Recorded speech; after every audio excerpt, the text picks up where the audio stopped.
More than 25,000 refugees have arrived in Italy since the beginning of the year, and many of them have been rescued while trying to cross the Mediterranean Sea.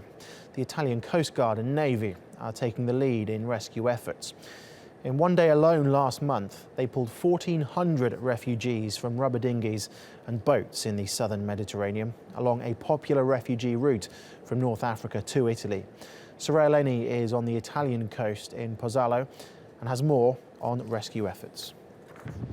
We're here at the port of Pozzallo. It's one of the busiest areas for the Italian Coast Guard. That's because of the proximity to northern Africa and to Libya. Libya being the main jump-off point for refugees trying to cross the Mediterranean into Italian territorial waters. Now, the Coast Guard's job is not just to patrol the Italian territorial waters, it's also to patrol international waters when there are distress calls. They said last year alone they answered 84 distress calls just from migrant ships. That's hundreds, if not thousands, of lives saved. And this is a rescue operation that's continuing 24 hours a day, 7 days a week.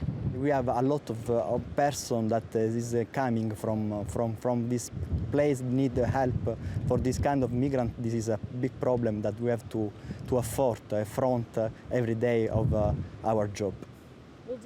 Not everyone makes it. In fact, not everybody is rescued at sea, and that's why we've come here to the port of Augusta. The Italian Navy is off the coast and it's undertaking one of its largest recovery missions. It's actually trying to raise a ship that sunk in the Mediterranean in April last year. It's believed more than 800 people were locked in the hull of that ship when it went down in the middle of the ocean. It's now sitting on the bottom of the sea, more than 370 meters underwater. It's a huge operation that the Italian Navy is undertaking, and what they're trying to do is, of course, recover the bodies. And they say once that happens, once they recover the bodies out of that ship, they're going to bring them here more than a year later and they'll get a proper burial.